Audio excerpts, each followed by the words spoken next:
Alrighty, welcome to Pure Embodiment Corner, where we laid out performance and we step back into truth. I am so excited to have here Adam. He is a husband, he's a father, a son, an amazing health coach, and also a writer on Substack. I'm so happy that you joined us today. Thanks for having me. It's a pleasure to be here for sure, especially your first in-person one as well. Yes, I'm so happy to finally be here. How are you feeling today? Feeling good, actually, all things considered, right? Okay. Has the day been rolling? Enemy always tries to come and attack, but if you keep pushing and keep going, nothing can stop you. Absolutely. You said it perfectly. He's driving all the way from Houston. So thank you so much for the drive. Thank you for coming out. And I'm just so excited to be here. I'm excited. Let's get going. Okay, awesome. So tell me a little bit about your upbringing, how you were raised, and some of the first earlier stories that shaped you to be the man you are today. So I was raised in what I call a broken home. Okay. My mother and my father split when I was around 7, 8. So I actually witnessed their last fight, their divorce. I was in the middle of all of that. So it did affect me in a way to where I grew resentment for them. There was a time, a period where I didn't even talk to them because I didn't want to be around them, right? I didn't feel safe. Everything was, even their presence was triggering for me. I seen my mom throw a phone at my dad. I seen my dad get stitches. I've seen my brothers leave. So, and I'm the youngest boy. Okay, Right? Right. so you're the youngest of 3 boys. okay. And then my Wow. dad remarried. He met his current wife in the middle of their divorce. Okay. So that sprouted a whole nother flame, right? Yeah. And then so I have this new parent figure that's in their life, right? Mhm. And then they have a kid. So I'm Oh, like, wow. oh, So it's a okay. lot- And it's right lot of without the change. adjustment, right? Because when we look at divorces and stuff, like a lot of the parents, you're angry, you're mad, Mhm. you're not thinking about the kid. And so I was that kid that was left in that space, right? And so I spent my life just being out in the streets, going with friends and avoiding the house, right? Mhm. At 16, I actually wanted to commit suicide because I I'm was so sorry to hear about that. just feeling abandoned, like nobody really cared. Yeah. And so even now, looking back at those things, it helps me be a father today. Yeah. You said something so powerful. You said that a new person came in and they also brought in a new child. And I had this anger. You had this anger. Did you feel like you had the the words to express why you were angry? Absolutely not. But what kid does? Yeah. Especially at 7, 8, those are really like developmental years. Yeah, So absolutely. you don't really have the words to say. And then if you don't feel safe enough to say it, you're not going to say it. So you kind of Yeah. just bottle it up.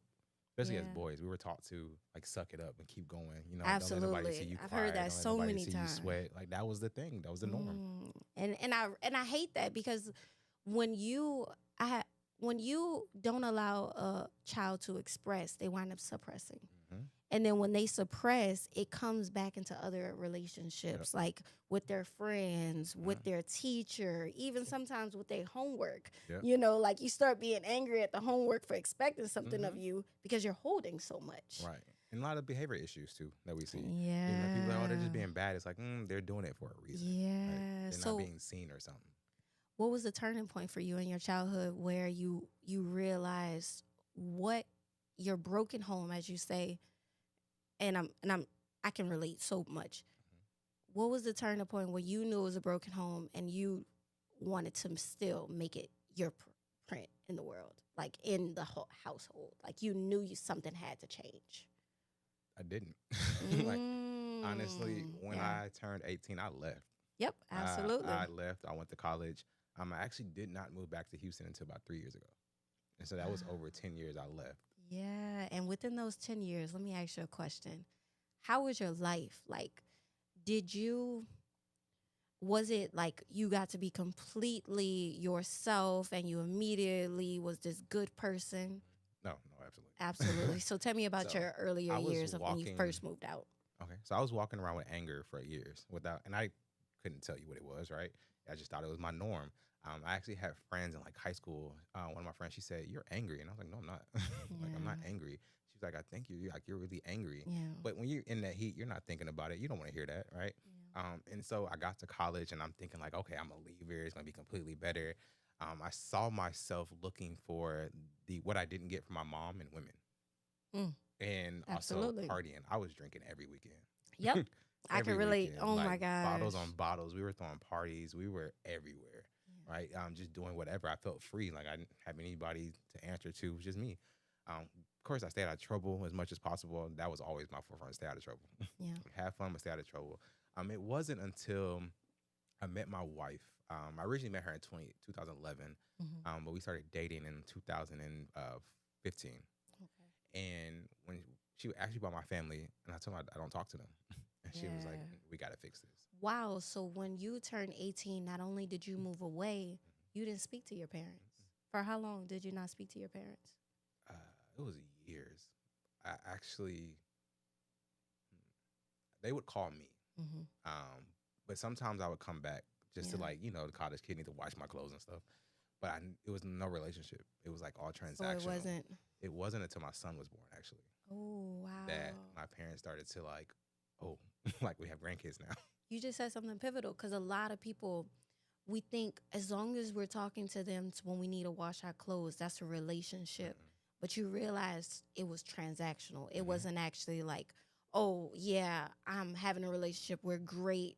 You realize it was just transactional. And Absolutely. a lot of people don't have the words for that. They don't Right. know that it's transactional. They think that's a relationship. Mm-hmm. So then they go recreate that in their romantic relationships because they think that superficialness is all they need. And it's not. You need so much Wow. more than that. Yeah. Wow. I love how you said that. And so when you had your son, what was different? Like, what made you want to develop a relationship with them? At that point, I still didn't. Okay. At that point, it was like, okay, I'm a father now. Now I have to adjust. How do Mhm. I do this? Yeah. Right? Like, what's wrong? And for a while, I just went back to what I knew, Yeah. which is what I saw.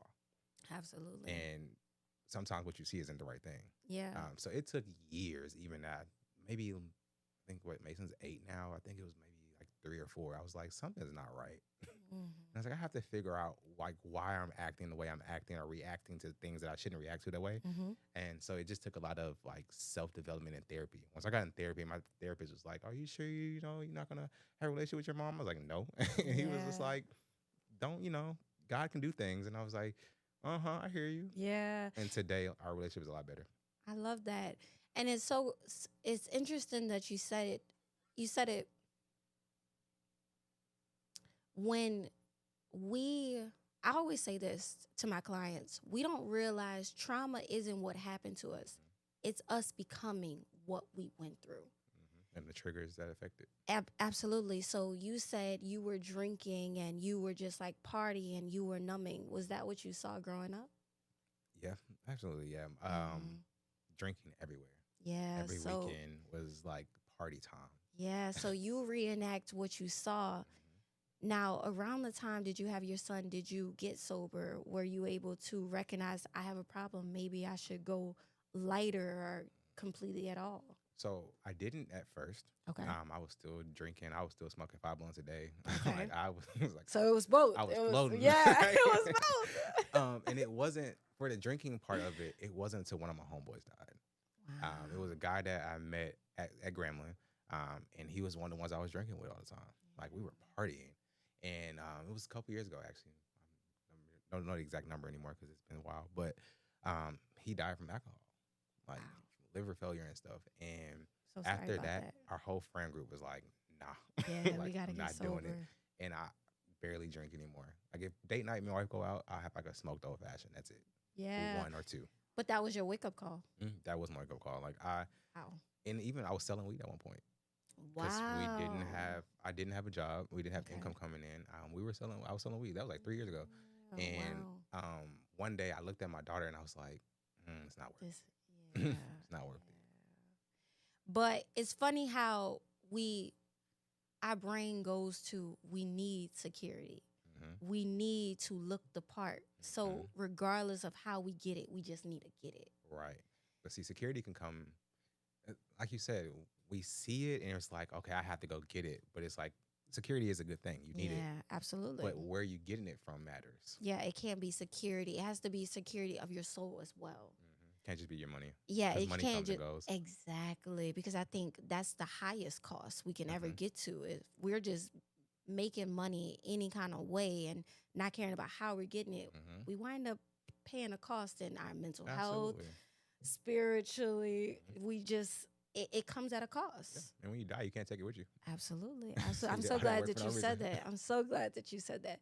And so you said your friend died, and that was a wake up call for you and your friend group. Now let me ask you a question. Did you have friends who were also from broken home and It was a mixture. yeah, It was a okay. mixture. But I really boiled college down to a bunch of grown kids Mhm. who 100%. were dealing with their own issues, their own traumas. We were all trauma bonding. Absolutely, absolutely. I We were say all that trauma all bonding. the time.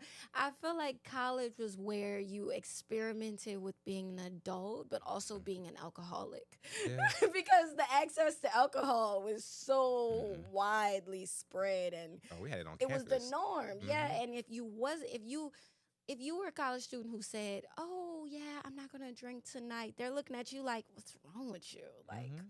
Even out in the world, that's how people look, which is like weird. Like, yeah, oh, you don't drink? No. Like, no, you don't smoke or you don't eat pork or whatever. People call me a Muslim for like 6 years because it's like you yeah, don't eat pork, and I was like, no, I haven't ate no. pork in 11 years now. Yeah, I don't eat pork. I don't drink. I don't do any of those things. And what I've realized is not doing those things gave me back my life. It did.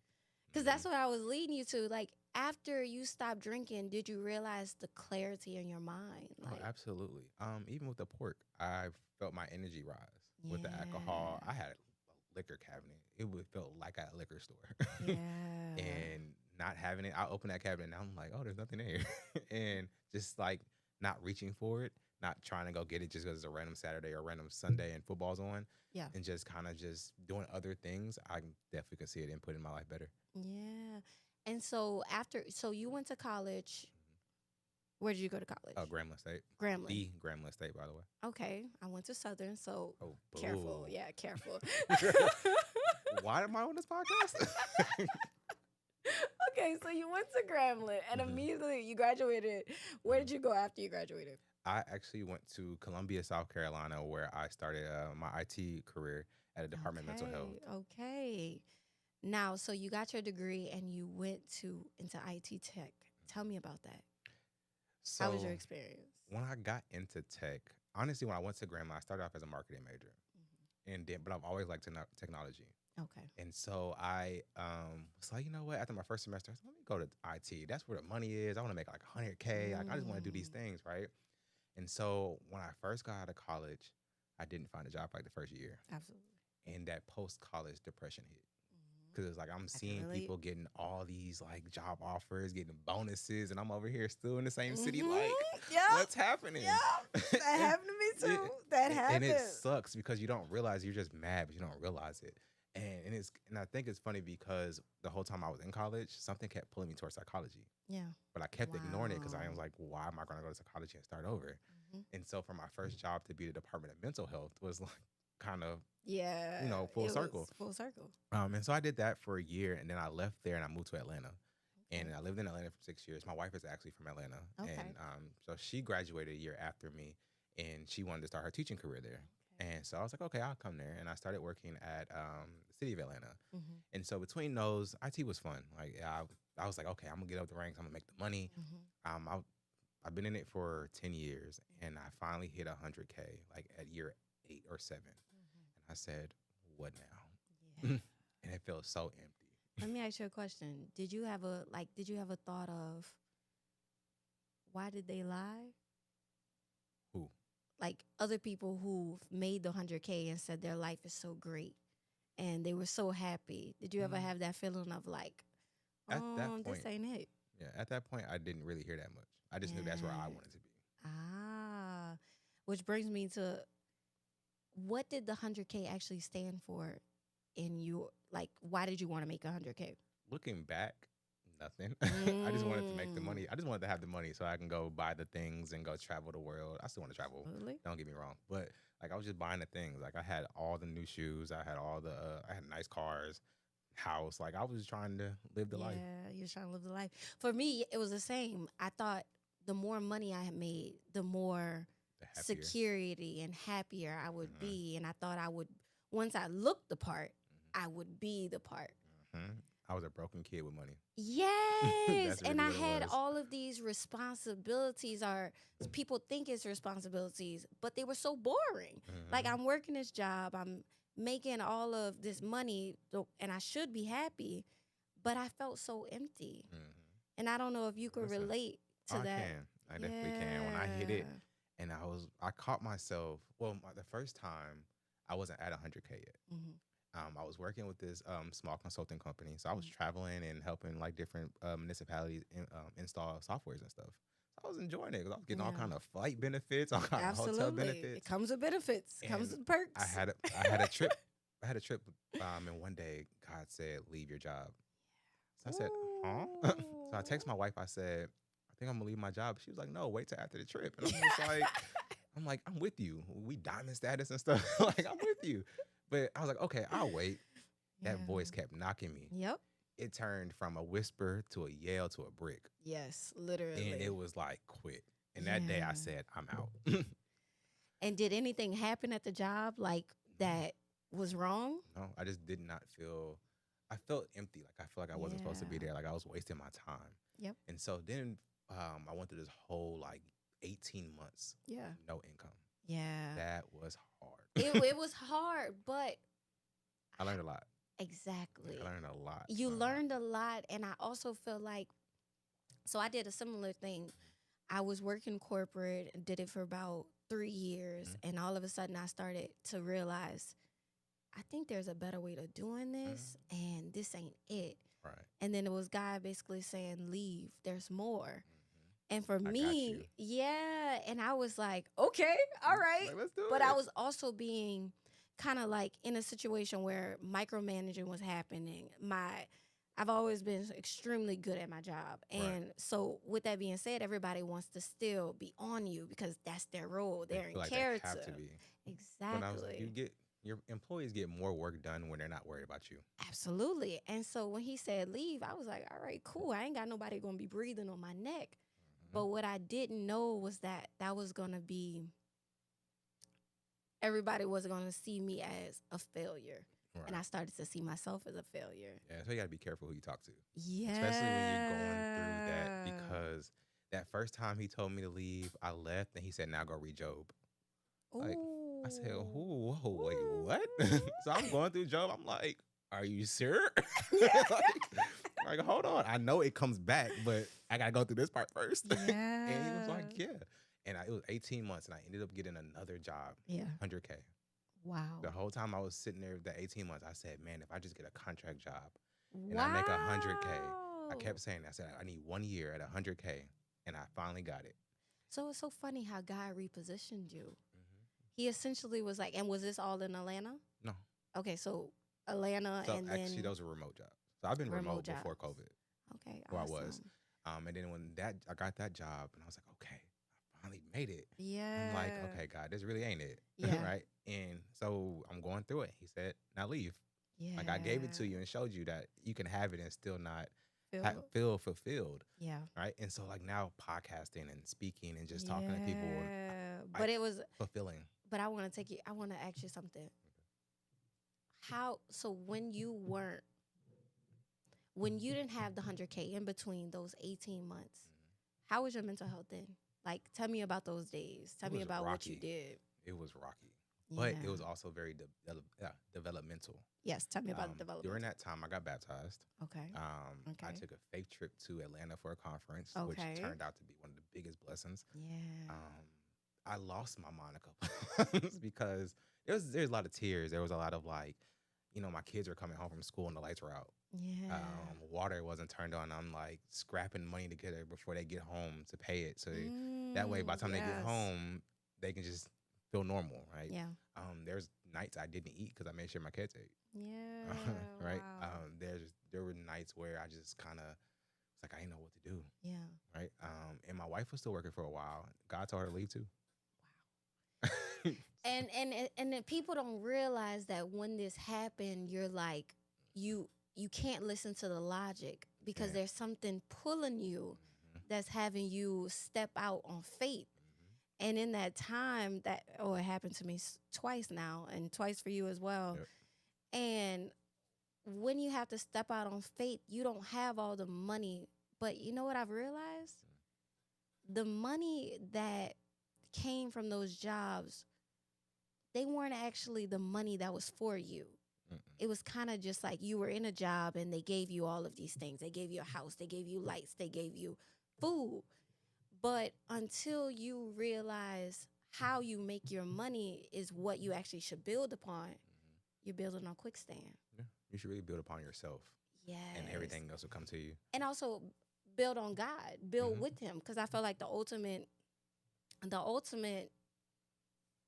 glow up, I would say, is co-creating with God. It is. Like It's it's fun, though. literally when you get to a space where you're like, oh my gosh, I don't know how I'm gonna do this. And then Mhm. God brings you that 3 year in the door and you're like, oh, how. and it Mhm. feels lighter. It doesn't come with sorrow. Then he brings you people too. Exactly. He people who brings you push you to the next level. connections. He Mhm. brings you so much that you never thought you needed, but it wind up making you feel fulfilled.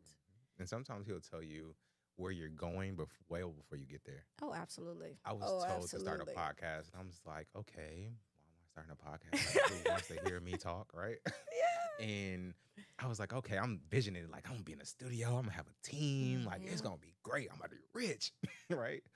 My first episode was on Zoom, and I had a white wall behind me. Yep. And it was me, and I had a co-host. I kept putting it off for a while, and I said a lot of times we think that we need somebody to do something, Mm-hmm. but it's like we got God, We got God. so you don't need anybody else. Absolutely. And so I kept like hitting people up, hey, come on my podcast with me, come on my podcast with me, Yeah. and everybody's like, oh, okay, and then they go silent. Yep. All right, cool. I ended up meeting this dude. We were doing community service together, and we just ended up talking about like blackhood, like black manhood, and all that. Mm-hmm. And we realized like he had half of a podcast, I had the other half, and I was like, we could just put these together and Alignment. let's go. So we get running, like we're going. We have Mhm. 12 episodes, and we sit down. It's like September, October, and I said, okay, the holidays are coming up. Yeah. You got kids, I got kids. Yeah. Let's we gotta grind make- this out now. So when Thanksgiving and Christmas come, we don't have to record anything. We sat there for 2 hours recording. We're not recording, planning. Absolutely. He disappeared the next day. Whoa. Next day. Oh. And I was sitting there and I was just like calling him. I was like, okay, he normally answers. Like he know we're supposed to talk by Yeah. now. And the last episode we did, actually, he was in a hotel room and we were talking and you see this shadow hit the back of the wall. And I'm just like, come on, Yeah. dude. Like, Yeah. come on. Like you What's have going to on? step up and like not, it has to look good, especially with it being remote. Absolutely. And so he disappeared. He left. My first time talking to him was like a couple months ago. Mm-hmm. And through that time, mind you, I'm still like, houses getting foreclosed. Well, they're Yeah. threatening foreclosure. And what was your thoughts that. like? Because that was clearly like something that was traumatic. You're Mhm. going through something that you never thought. You thought you could count on someone, and they disappear. How did you pivot? Like in that moment, what were you feeling, and how did you pivot from Well, one, it actually showed me an issue I had that? Mm. because I always would see people come in my life and I'd be like, okay, when you leaving? Even my wife. It was Wow. we've been next month would make 8 years. At year like 4 or 5, I was like, you're still here? Like it was a shock to me. Yeah. Like you're still around, and she was like, yeah, I'm not going anywhere. I'm like, oh, okay, Yeah. cool. And And that stemmed from your yeah, childhood. subconsciously it was still happening. So when that happened, I was just like, okay, I kind of expected it. But I did hit a space like, okay, God, like you told me to do this and you took away my partner. Like, how am I supposed to do this? And I kid you not. God talks to me in parables, like movies, other podcasts, people. And somehow my wife texted me and she was like, you need to go watch B. Simone's podcast she did with Stormy. And I was like, okay, because we like Love and Marriage, Mhm. Huntsville. And I was like, I'm going to watch it. And I'm going through it. I'm like, okay, just talking to her about it. And B. Simone looks at the camera and she was just like, because, around that time too, she had just got done with her podcast with Megan Ashley. Uh-huh. So she had separated. And so she was just like, you don't need anybody. You got this. Like looking in the camera. And I felt like she was looking at me. Mm. And by the time she finished talking, I said, God, you're my co-host. Yep. You And got so I this. rebranded and I was still doing remote.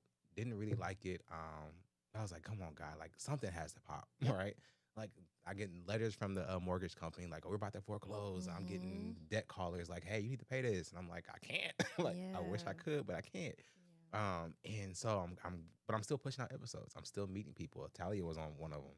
And And then I was like, okay, this still doesn't feel right. Yeah. Like it still doesn't. So I stopped doing it again. And I really sat down with God and I focused on myself a lot. Now I'm in the studio. Now I have a team. Absolutely. So it's funny. It's like when you stretch your faith muscle, God met you, but it wasn't until you developed the character to hold what Right. he was trying to give you. Exactly. Like you saw that, like Mhm. he was stretching your faith muscle. He was like, Mhm. "All right, I'm telling you this is gonna be what it is, but are you gonna trust me in the process? Mhm. Or are you gonna go back? Did you have the urge to get a job during that time?" I tried. Yep, absolutely. We tried. always try. We I always tried. try because we come I kicking and yeah. screaming. We're like, Yeah. I'm not. This isn't what I'm used to. I said, God, you could have left me in Georgia for all this. Yeah, Like because you then brought he me also home. brought you back home. He brought me back home. Right. He brought me back home and then all that started. So tell me about the experience of you were living in Atlanta, you were working in tech, you had already left tech, and then you got a contract job of 100K, Mhm. and then he brought you back home. He brought me back home before the 100K. Okay. Actually. Wow. And so tell me about that. when I came back here, when I here Houston, I was making 65,000 a year. Okay. At my consulting job. That's when I was traveling around with. And so we moved back. I remember 2 or 3 years before we moved, I told my wife, I said, we're going to Houston. She was like, no, we're not. I was just like, we're going. Yep. And I kept prepping her. And I peeped. What he does is he'll tell me first to tell her. And then I have to like keep saying it up, keep bringing it up before it happens. So by the time it happens, she's like, okay, I knew this was going to happen. Yeah. So that was the process. And the last year, she was like, I'm not leaving. I was like, I'm going. So either you coming or you're not. Because you felt that nudge. And she came. So we lived in my mom's house. And we were supposed to stay there for a year, just to like find the house and everything. And as an adult, if you move back in your parents' house, you already know. Oh, like, yes. It didn't go well. No. So we left that house and bought a house, brand, nice house. Got this mortgage, repaying the mortgage. And God says, leave your job again. And I'm like, and it's and it and "Why?" and now I want to break this down for people who's listening because they're probably saying, okay, how did guys say leave your job? Like you need a job to pay your bills. That's how people think. It is. But you're saying that you felt it in your spirit that you couldn't stay at this job. Tell me how that felt. It felt when God wants to remove you from somewhere, he makes you uncomfortable. And nothing really happened, honestly. I just I don't want to be in these meetings. I Did you don't feel want like to there keep was talking more? to these people. Yeah, like I could be doing more than just sitting behind my computer desk. Because I'll be done with my work by 10 o'clock and then be playing games all day. Absolutely. Right? I could do all these other things. I'm like, I'm not really making any impact here. Yes. Right? And you said it on the nail. When you're not making impact and you know you're here for a big purpose, that's when that nudge gets louder and louder. And you're just like, oh, okay. So you want me to get from behind the scenes in front of the scenes. Yeah. What does that look like?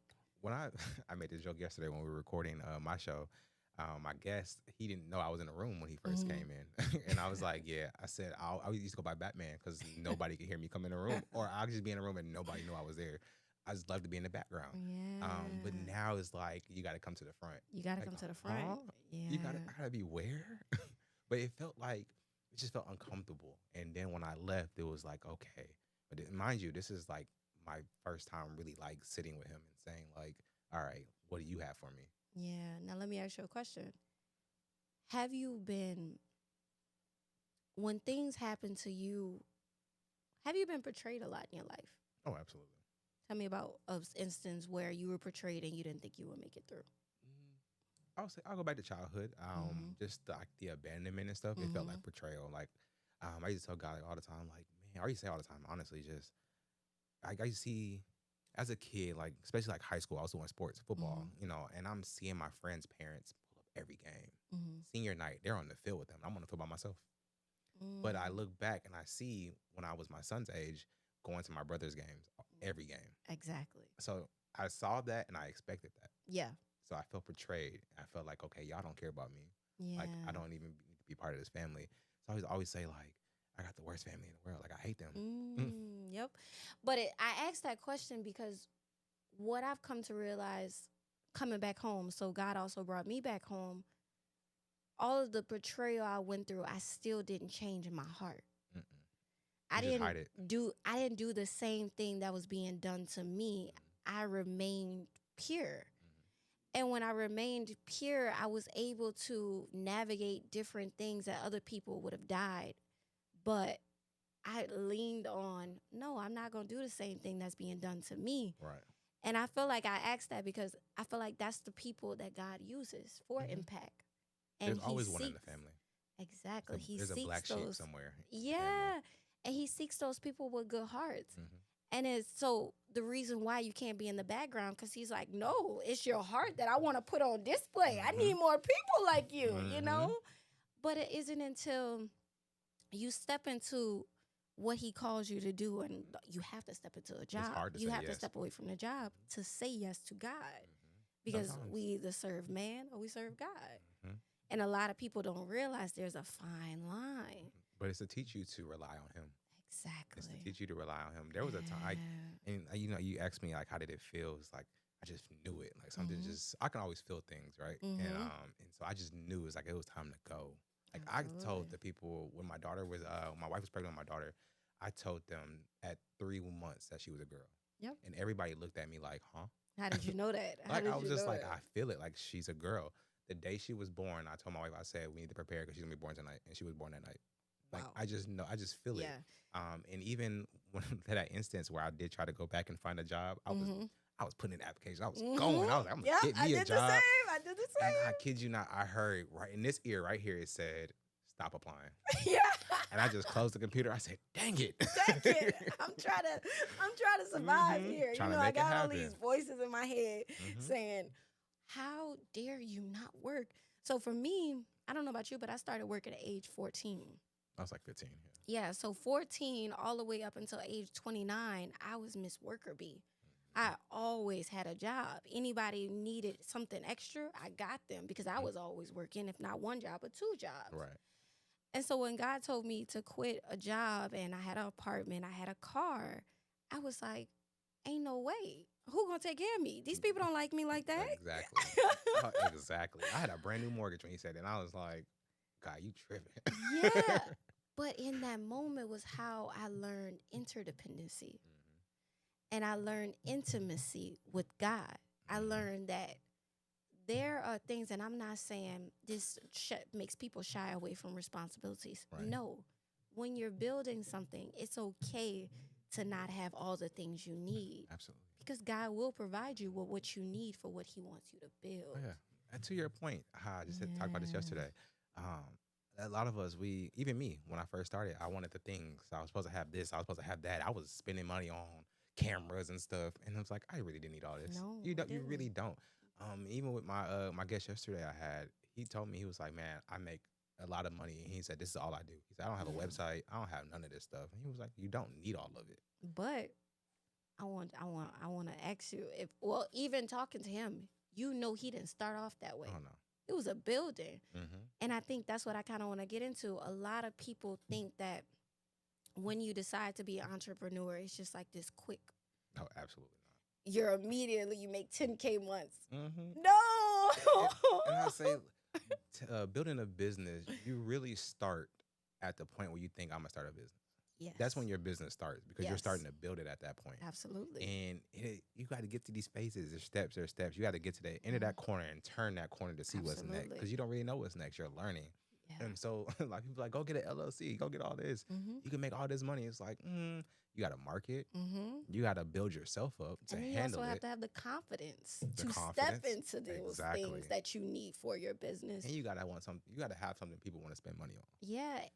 And it is leading me to this question I want to ask you. Did anybody you know growing up doing what you're doing now? Oh no. Everybody had 9 to 5s, but as a kid though, I always knew I was gonna be an entrepreneur. Absolutely. I always said it. I thought I was gonna be a chef for a while, and I still love to cook. That's like that is my therapy Okay. right there, right? But I just always knew I was gonna have businesses. Yeah.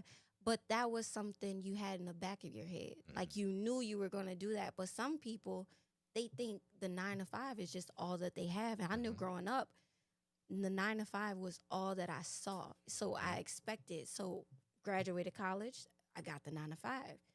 But that's why I asked you that question. Did you feel like they lied to you? Because when I was in the 9 to 5 and I was in the apartment, I wind up American dream. crying. Yeah, the American dream. I wind up crying, saying, I don't have a couch. Oh my gosh, I don't have a couch. But really, what I was saying is, this role isn't fulfilling. I feel like I'm slowly dying. Imani, that who I feel like is the back in my head, she's not speaking right now. Like, she's not here. It's everybody else's voice. Yeah. We we don't realize that our body picks up stuff even when we're not paying attention to it. Absolutely.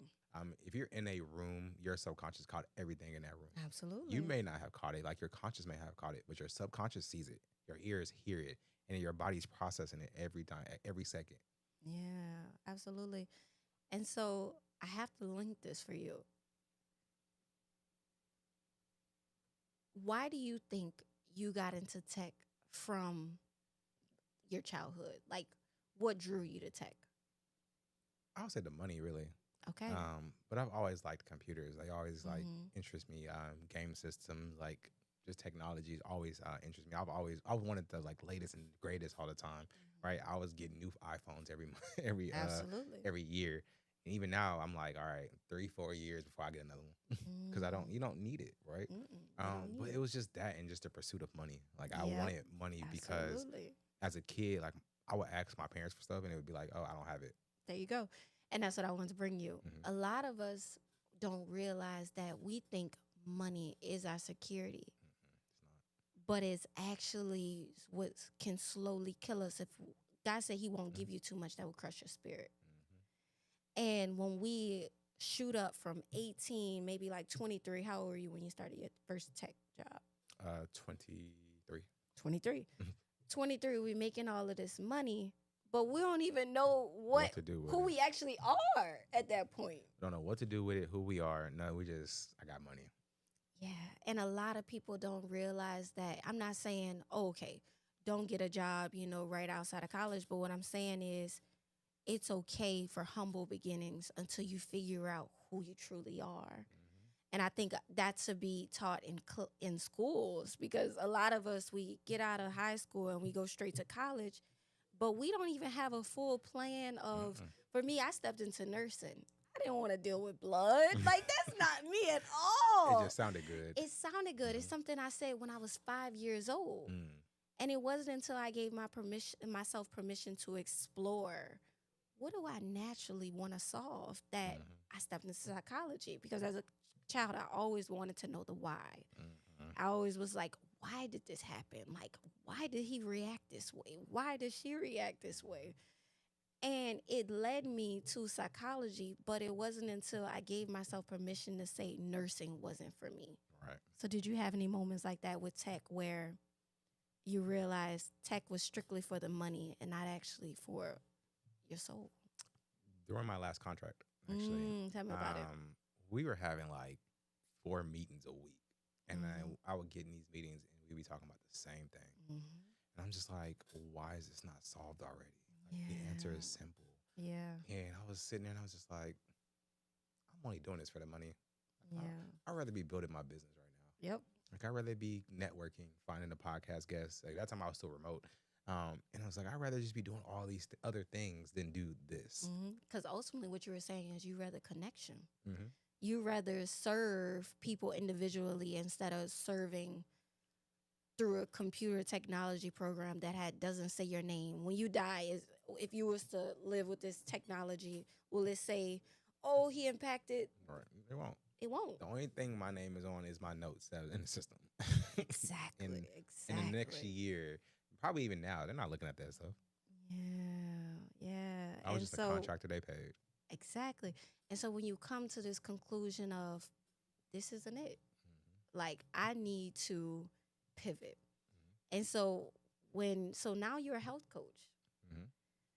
Tell me how it feels to be able to have that connection with people and help them with their goals and help them with something you've already mastered, because that's what coaches are. Right. So when I started this whole journey, I was like, go be a speaker. And I was like, speaking, like I don't like talking to people. Yeah, Like, what you that's a mean? muscle. And it's something you really have to practice. Communication is a Absolutely. skill. It is. It truly And is. so I was doing all the things, and I was just like, I'm not really ready for this yet. Yeah. But then he was like, I kept seeing coaching come up. Yeah. And so I got into a health coach program. Okay. I actually graduated last July. No, Okay. 2 years ago. And I was like, okay, this is it. Like I Yeah. was meeting people around the world in our coaching calls. Ooh. Like we were connecting, we were Yep. just having conversations. Even to this day, we still talk Yep. randomly. And just being in this space and like really paying attention to it. And that's why I decided to focus on Black men mental health and wellness, Mm-hmm. because I was like, we don't talk about it that much. Yeah. It's a need. And I say, if you really go back to what I told you earlier, my first job out of college was at the Department of Mental Mental health. Health, Yep. and I was getting pulled to psychology. So full circle, I'm Yep. back, Full circle. right? And so just I've been meeting some dope people, Yeah. honestly. And it's so interesting that you said it. It's like when you step out of alignment. So at the tech job, was you meeting people from all over the world? No, I was seeing the same people every day, talking about the same things every week. Exactly. So when you stepped away from the job and you literally were at your home, God brought you the world to you. Hmm. He brought you connection. He brought you all the people that you were meant to impact, but you had to step away from not being able to be on the front line, as we should say. Right. Because that's literally what it Mhm. is. Being a coach is like being on the front line and saying, okay, Mhm. I've been through some things. I can help you. Right. And I've got the certification because I know you need that. Let me help you. Mhm. You know? And it's like a level of trying to like show people like there's more for you. And I can even going back to myself, I'm like, I'm not paying for no coaching or mentor, but that's really important. Yeah. Like I've spent a lot of money on coaching and mentorship, and when I tell you the fruit is fruiting, Absolutely. I'm happy I did it. And I'm sure you can relate that your mornings and your days became more intentional with you building your business. Oh yeah, absolutely. When I was living in Atlanta, I was driving about 45 minutes to work every day. So I was was, driving and my 30. son was in daycare at that time. Mm-hmm. So it's like getting up, getting him ready, Mhm. taking him to school. You know, and I'm getting ready, of course, too. Then driving 45 minutes to work. Yep. At a place I really don't want to be at. And on top of that, I had to pay to park. Absolutely. Right? Yeah, because Houston, everything is pay to Oh park. no, that was in Atlanta. Oh, Atlanta. Hmm. So Atlanta is pay to park as well everywhere. Down there, downtown, Oh, absolutely. Wow. Then that's 45 minutes back, going to go deal with people I didn't want to deal with, and then 45 minutes back home. And it took away all of, I feel like when we're driving to work, we're commuting, because I was doing the same thing, 30 minutes all the way to Katy. That's a drive. I feel like my life was so fast paced that I couldn't enjoy any small moment because I was just like on the schedule of someone else. Mm-hmm. Did you ever feel that same way? Yeah, I was getting up, going to work. I was coming home, cooking dinner, and like I was so worn out by the end of the day that my children weren't getting my time. And as a father, like your presence is the most important thing above the job, above the money. And I said that one of the stigmas that as Black men or as men in general that we have is to provide means to provide money all the time. But that's not the case. Talk about it. Because I can provide emotional intelligence. I can provide support, love, just time. My kids like to spend time with me. But I'm going to stop you right quick. Was emotional intelligence taught at the job, or was it just like a pat on the back if you showed up? Oh, there was no pat on the back, no nothing. No, nothing. They actually got mad at me one day because, and I've always been the person, like my dad worked, like to this day, work. And so I knew what it felt like to be the kid in the house where your father isn't there because he's working, he's doing what he's supposed to do, or he feels like he's supposed to do what he learned. So back then I was mad at him. Now I understand it. Right? Absolutely. As you get older, you realize like, oh, you were doing the best you could. Exactly. And so when I always said when I have kids, I would not be like that because I knew I needed to be home. And that was no slug at him, of course. I just knew I needed to be home. And so I started setting boundaries. And, you know, when you set boundaries, people have issues. Oh, they have so many issues. They're like, how dare she think she's better? Yeah. Like, what? Exactly. She's trying to become something? Exactly. Oh, no. I Absolutely. remember one day I was at home and I got an email at like 6 o'clock p.m. I get off at 5. And the next morning, it was like 8 o'clock. I was like 8:20. And it was like, why haven't you answered this? I was like, I just got here like 20 minutes ago. Can I? Well, you got this last night. I was at home with my family. Like, I'm about to do this. Yeah. And literally they went and told him like, oh, he doesn't want to do his work. I said, what? That's crazy. And so I was like, my mornings now, I don't have to worry about anybody. Yep. Which brings me to what it's all about. When you build your business brick by brick, or when you build something for God, you essentially get back you. Your health. And everything. when you get back you can serve those people that are stewarded to you, your family, your communities. But when you're in someone else's system, and I'm not saying all systems we're not put into places to make them better, right? Right. But when it takes away from you serving your family, that's when it becomes a problem. Mhm. If you're serving your job more than you're serving your family that God gave you, you asked for, you prayed for, you put in work to get there, that's when it becomes a problem of, am I living for security or am I living in alignment with what God has for me? And at that time, I wasn't even really focused on God, honestly. Mm. I, it was at that point he hadn't called me yet, Yeah. so I didn't know. I didn't go to church growing up, right? Yeah. We weren't really heavy on faith. I really just found out why my mom didn't want to go to church, and my dad was just like Easter only, right? Yeah. And so I You didn't already have have the that presence. relationship, Yeah. right? But now, like I'm teaching my kids, I put Bible scriptures everywhere in the house. My son gets excited when he sees them now.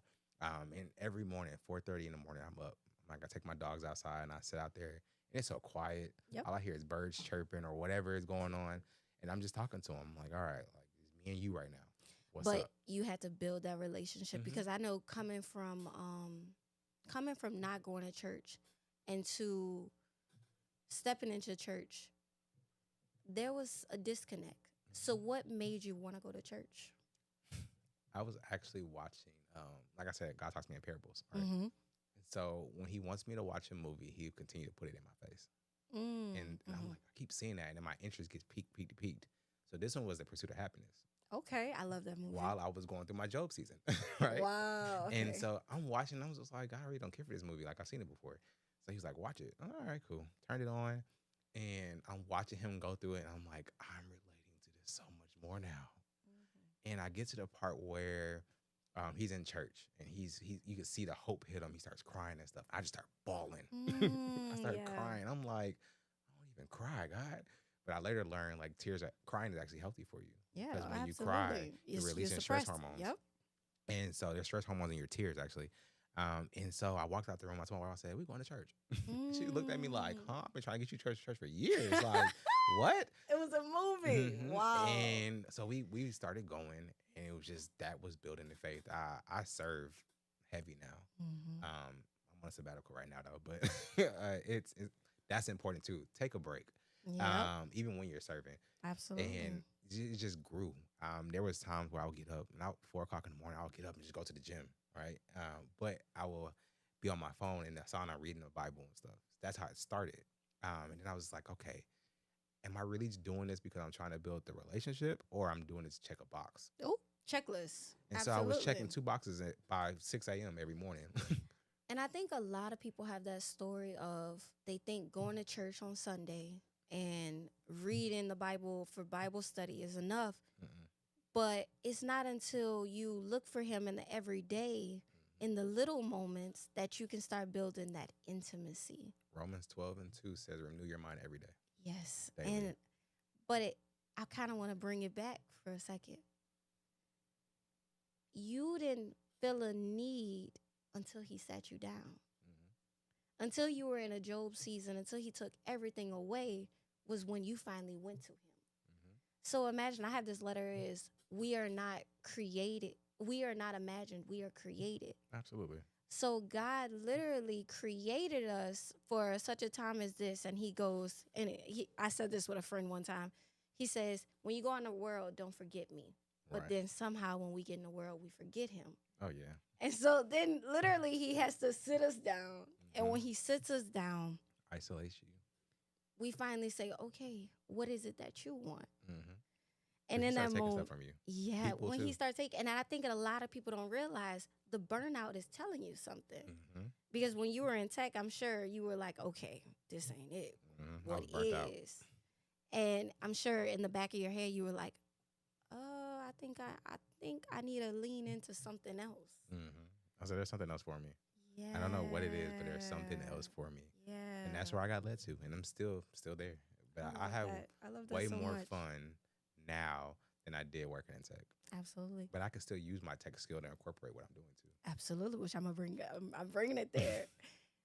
Now let me ask you a question. If a man was watching this today, what would you tell him if he's burnt out from a job and he feels like there's something more? What do you wish you could have told yourself in that moment? There is more. Mm-hmm.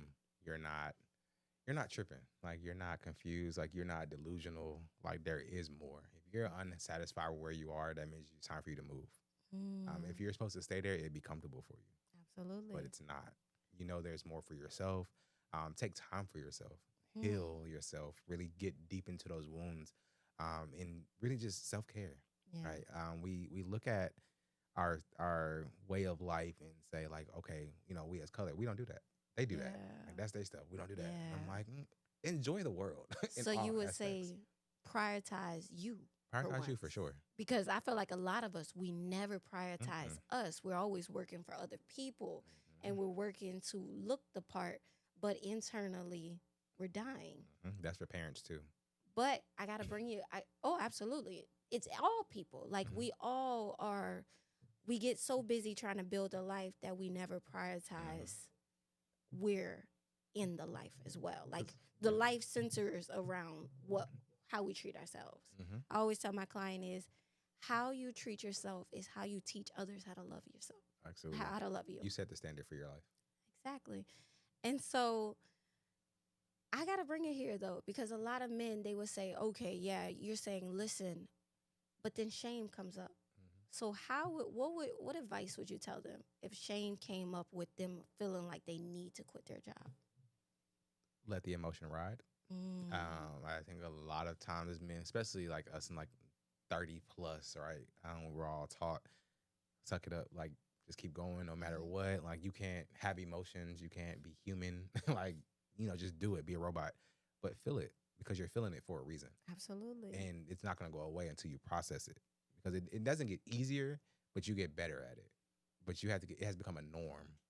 Because, like you said, when we cry, we suppress. I mean, we're not no longer suppressing, we're allowing ourselves to express. And I feel like our tears are always notions to where we should be or like how we connect. Because I don't know about you, but after I cry, I feel so much lighter. Mhm. Like, I feel like my heart is just like, Yeah. oh, thank That's those God, you stress know? hormones leaving your body. There's literally a Yeah. science that said there's stress hormones in your tears.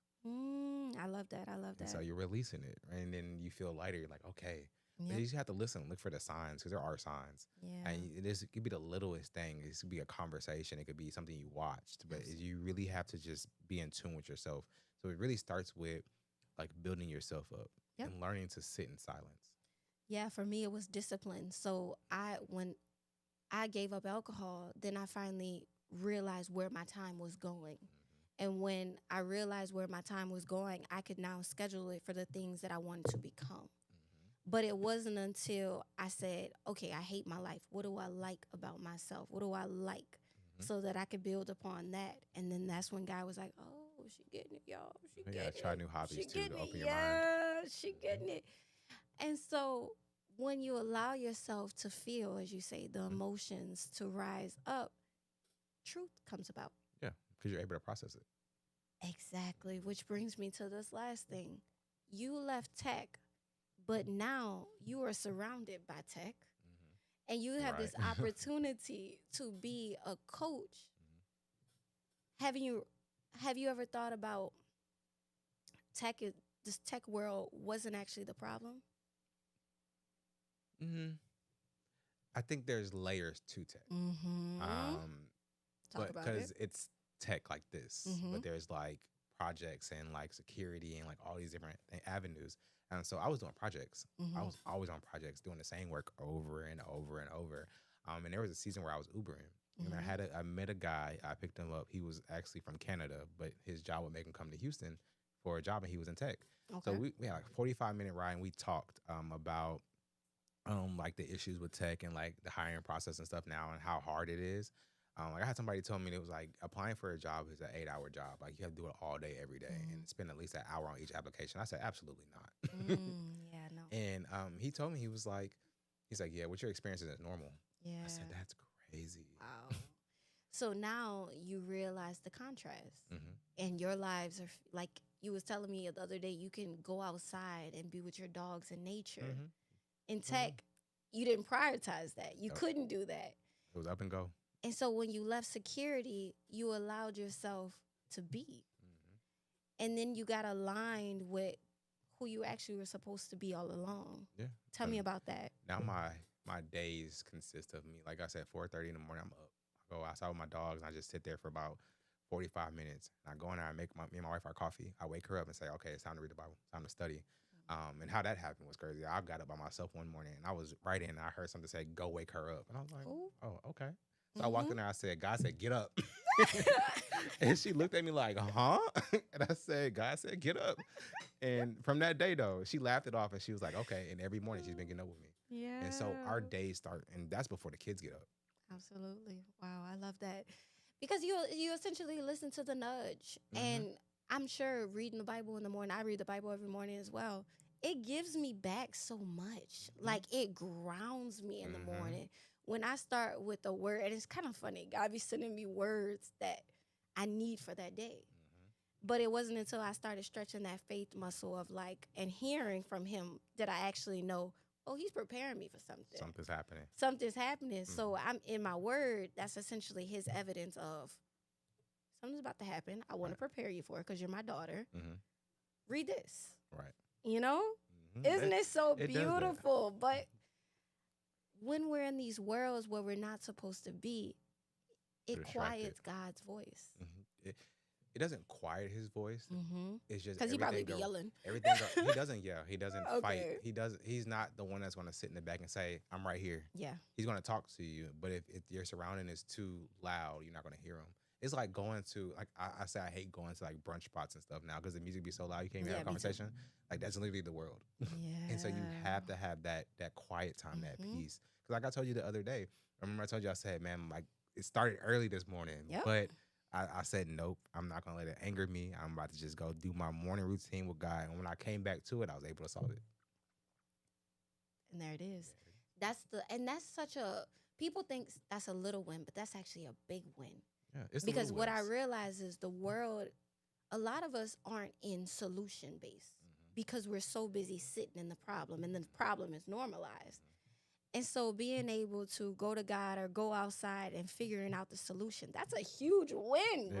That's huge. And see, we as people, social media has ruined a lot of people, honestly.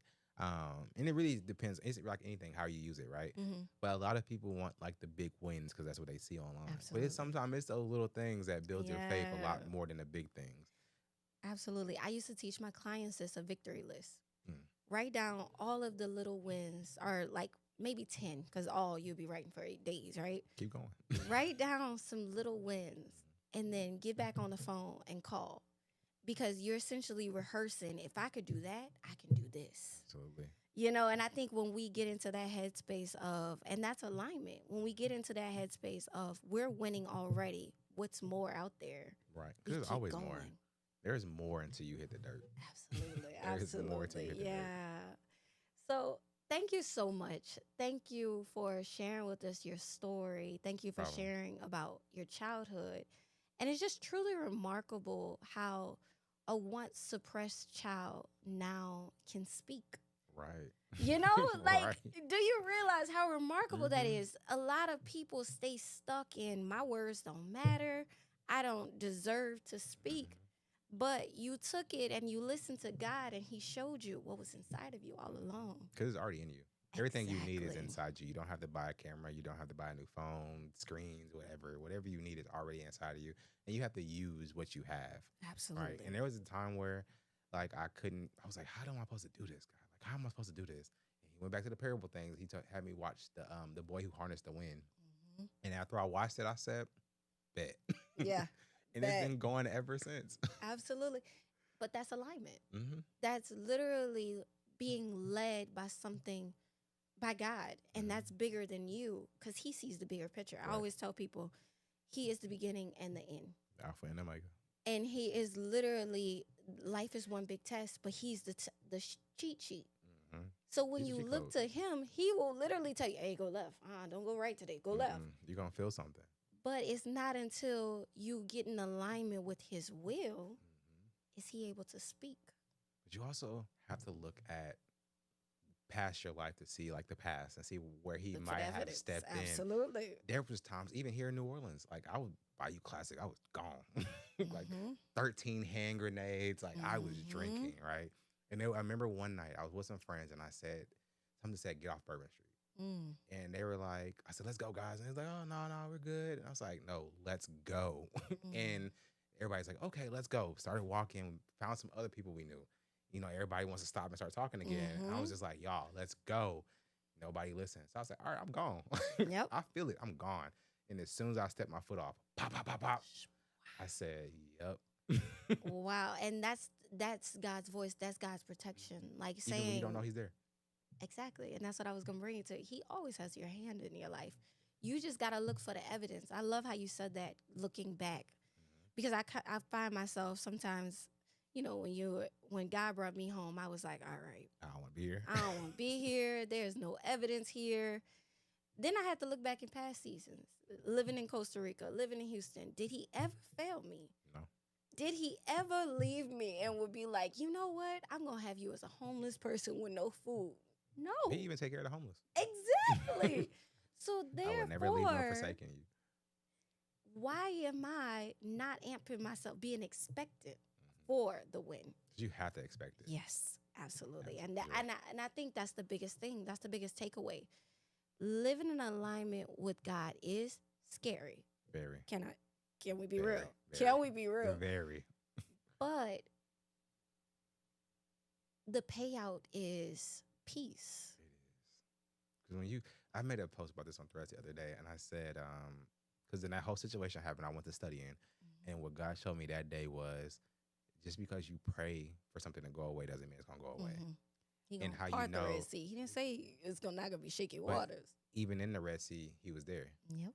Exactly. And how you know He's evident in your situation is you have peace about that situation. Absolutely. And that's it. That's literally the seed right here there. You didn't have peace in the tech world.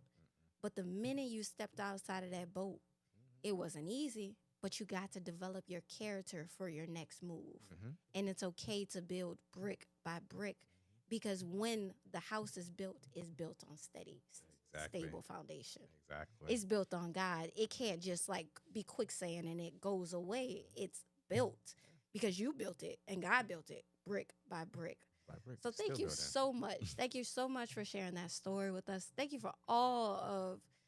I feel like you dropped some gems there. Like you, Always. you It don't dropped be some me, it be gems him. there. I be- Yes, truly. And it's truly remarkable what God is doing in your life. So how can we support you? What are your latest projects? Let's enough there. So I'm actually getting ready to launch a 4-day intensive for men. Okay. It's gonna be I'm creating a brotherhood that's like kind of disguised as it's a leadership program that's kind of disguised as a brotherhood, right? And so it's for us to come in and just have that connection, and also just to work on ourselves. But you can find me definitely on the Adam Wilson _ on TikTok, on Instagram, and Threads.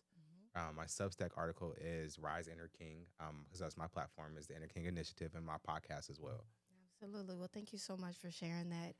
Definitely, I feel like the whole world and men, especially Black men, they need a space where they can just be. And it sounds like you're creating that in your intensive. So I definitely can't wait to hear more about it. I'm definitely going to be sending you some men your way. Absolutely. And just keep going. Thank you so much. So that is Pure Embodiment Corner, where we embody our corners on earth. And we basically inspire you to embody your corner until every corner on earth is covered. And that is all. Thank you so much for joining us, and see you next time.